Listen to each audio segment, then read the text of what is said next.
Vendredi 24 avril de la deuxième semaine du temps pascal. Mémoire facultative de Saint Fidèle. Lecture de la messe de ce jour. Acte chapitre 5 versets 34 à 42. Somme responsoriale 26. Versets 1, 4, 13 à 14. Jean chapitre 6. Les versets 1 à 15 pour l'évangile. Seigneur, par ton sang, tu as racheté pour Dieu des hommes de toute race, langue, peuple et nation. Tu en as fait pour notre Dieu un royaume de prêtres. Alléluia. Au nom du Père et du Fils et du Saint-Esprit. Amen. Évangile de Jésus-Christ selon Saint Jean. Gloire à toi, Seigneur.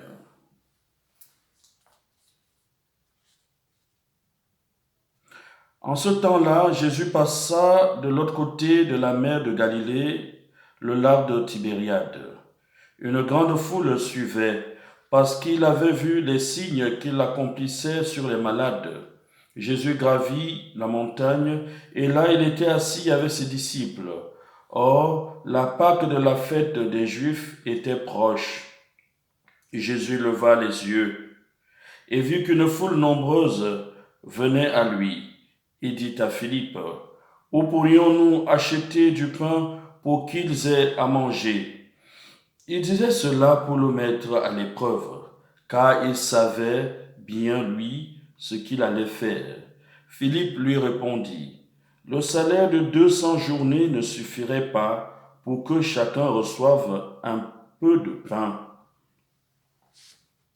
Un des disciples, André, le frère de Simon-Pierre, lui dit, il y a là un jeune garçon qui a 5 pains d'orge et 2 poissons. Mais qu'est-ce que cela pour tant de monde? Jésus lui dit, fais asseoir les gens. Il y avait beaucoup d'herbe à cet endroit. Ils s'assirent donc au nombre d'environ 5000 hommes. Alors Jésus prit le pain et après avoir rendu grâce, il les distribua aux convives. Il leur donna aussi du pain, du poisson, autant qu'il en voulait. Quand ils eurent mangé à leur faim, il dit à ses disciples, rassemblez les morceaux en surplus pour que rien ne se perde. Ils les rassemblèrent et ils remplirent 12 paniers avec les morceaux de 5 pains d'orge, restés en surplus pour ceux qui prenaient cette nourriture. À la vue du signe que Jésus avait accompli, les gens disaient, c'est vraiment lui le prophète annoncé, celui qui vient dans le monde. Mais Jésus savait qu'ils allaient venir l'enlever pour faire de lui leur roi. Alors, de nouveau, il se retira dans la montagne, lui seul. Acclamons la parole de Dieu, louange à toi, Seigneur Jésus. Mes frères, mes frères et sœurs, chers fidèles du Christ, bonjour. Nous venons d'écouter l'Évangile, le récit de la multiplication des pains. Alors Jésus prit le pain et après avoir rendu grâce, il les distribua aux convives. Il leur donna aussi du pain autant qu'ils en voulaient. C'est Jésus qui prend l'initiative de vouloir nourrir la foule. C'est lui qui les nourrit. Il voit la faim des âmes, un geste accompli, et la foule mange à sa faim. Le signe que Jésus accomplit concerne sa propre personne.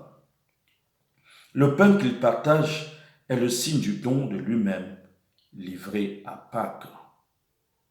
Une invitation pour nous à être don pour les autres. Jésus voit la faim des hommes. Il y a de nombreux affamés aujourd'hui, physiquement et spirituellement, surtout en ce moment de crise sanitaire. En sommes-nous conscients?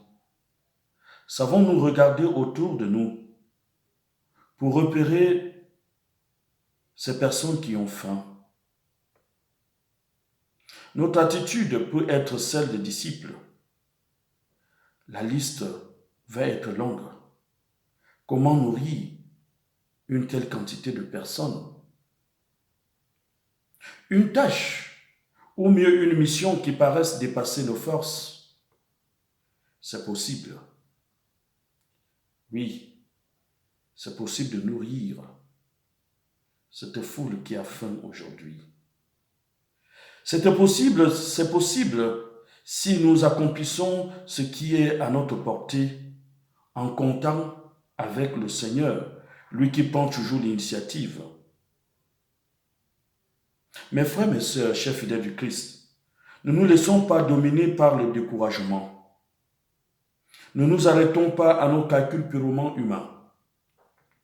Ayons confiance en Jésus.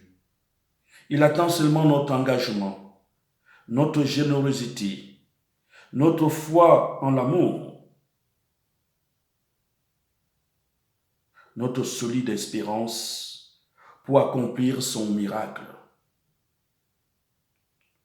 Puisse-t-il, le Seigneur, nous aider à voir la fin des autres, la fin de nos frères et sœurs aujourd'hui et à les rassasier. Notre secours est dans le nom du Seigneur,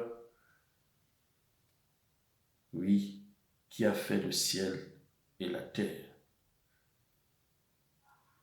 Enfants confiants, osons dire, notre Père qui es aux cieux, que ton nom soit sanctifié, que ton règne vienne, que ta volonté soit faite sur la terre comme au ciel. Donne-nous aujourd'hui notre pain de ce jour, pardonne nos offenses, comme nous pardonnons aussi à ceux qui nous ont offensés, et ne nous laisse pas entrer en tentation, mais délivre-nous du mal. Car c'est à toi qu'appartiennent le règne, la puissance et la gloire pour les siècles des siècles. Amen. Prions. Puisque tu as voulu, Seigneur, que ton Fils fût crucifié pour nous, afin de nous arracher au pouvoir de Satan, fais que nous puissions recevoir la grâce de la résurrection par Jésus, le Christ, notre Seigneur. Amen. Et que Dieu nous prenne en grâce et nous bénisse, le Père, le Fils et le Saint-Esprit. Amen.